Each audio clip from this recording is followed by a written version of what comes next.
कोकणातल्या त्या शांत ओसरीवर आजोबांनी पोथीचा 9वा अध्याय उघडला आणि समयीची ज्योत जणू त्या अद्भुत लीलेची साक्ष देण्यासाठी अधिकच प्रज्वलित झाली. आजोबा, शंकरराव अक्कलकोटला तर आले, पण तिथे एवढ्या गर्दीत त्यांची स्वामींशी भेट कशी झाली आणि स्वामींनी त्यांना कसं बरं केलं? श्री स्वामी चरित्र सारामृत अध्याय 9. ऐक तर मग बाळा. त्या काळी अक्कलकोट नगरी साक्षात वैकुंठ बनली होती. ब्राह्मण, क्षत्रिय, पारसी आणि यवन सुद्धा स्वामींच्या दर्शनासाठी अक्कलकोटमध्ये गर्दी करत होते. शंकररावांनी पाहिलं की गर्दी खूप आहे. मग त्यांनी एक मार्ग शोधला. स्वामींच्या जवळच्या सेवेकरी सुंदराबाई यांची त्यांनी भेट घेतली. सुंदराबाईंना पैशांचा मोह होता. शंकररावांनी त्यांना विनंती केली की स्वामींशी माझी भेट घडवून द्या. तेव्हा सुंदराबाई म्हणाल्या, मी तुमचं काम करेन, पण मला 2000 रुपये द्याल का? शंकरराव मोठे जहागीरदार होते. ते म्हणाले, बाई, तुम्ही माझं काम केलं तर 2 काय, मी तुम्हाला 10,000 रुपये देईन. हे माझं सत्य वचन आहे. हे ऐकून बाई विस्मित झाल्या आणि त्यांनी स्वामींकडे शंकररावांचे गाऱ्हाणे मांडायचे कबूल केले. एके दिवशी स्वामी अतिशय आनंदात बसले होते. सुंदराबाईंनी संधी साधून शब्द टाकला की महाराज, हे गृहस्थ मोठे कुलीन आहेत, पण त्यांना ब्रह्मसंबंधाचा भयंकर त्रास आहे. त्यांच्यावर कृपा करा. हे ऐकताच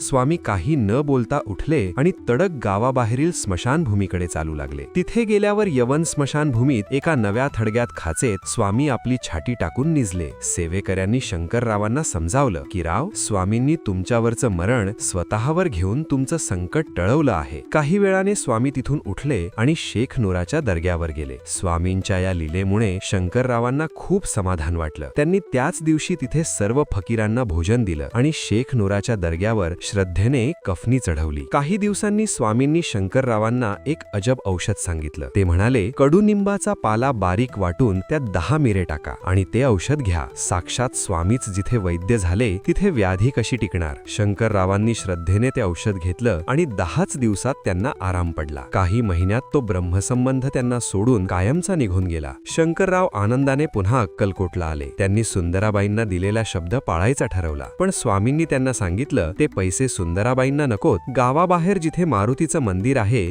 तिथे एक चुनेगच्ची मठ बांध. स्वामींच्या आज्ञेनुसार शंकररावांनी तिथेच मठ बांधला. आजही शंकररावांची ती कीर्ती त्या मठाच्या रूपाने अजरामर आहे. आजोबा, म्हणजे स्वामींनी औषध तर दिलंच, पण त्याआधी त्यांचं मरण सुद्धा स्वतःवर घेतलं आणि फकीरांना जेवण देऊन सलोखाही राखला. हो बाळा, स्वामींचे चमत्कार हे फक्त आजार बरे करण्यासाठी नसतात, तर ते भक्ताला अहंकार आणि मोहातून बाहेर काढण्यासाठी असतात. त्यांनी शंकररावांना आरोग्य दिलं आणि सुंदराबाईंना त्यांच्या लोभाची मर्यादा दाखवून दिली. शंकररावांची व्याधी तर गेली, पण आता अक्कलकोटमध्ये एका अशा भक्ताचे आगमन होणार होते ज्याने स्वामींची खरी परीक्षाच घेतली. कोण होता तो कौतुक नावाचा भक्त? हे आपण पाहणार आहोत उद्याच्या भागात. पाहत रहा आजोबांच्या गोष्टी, सीझन 11. श्री स्वामी समर्थ.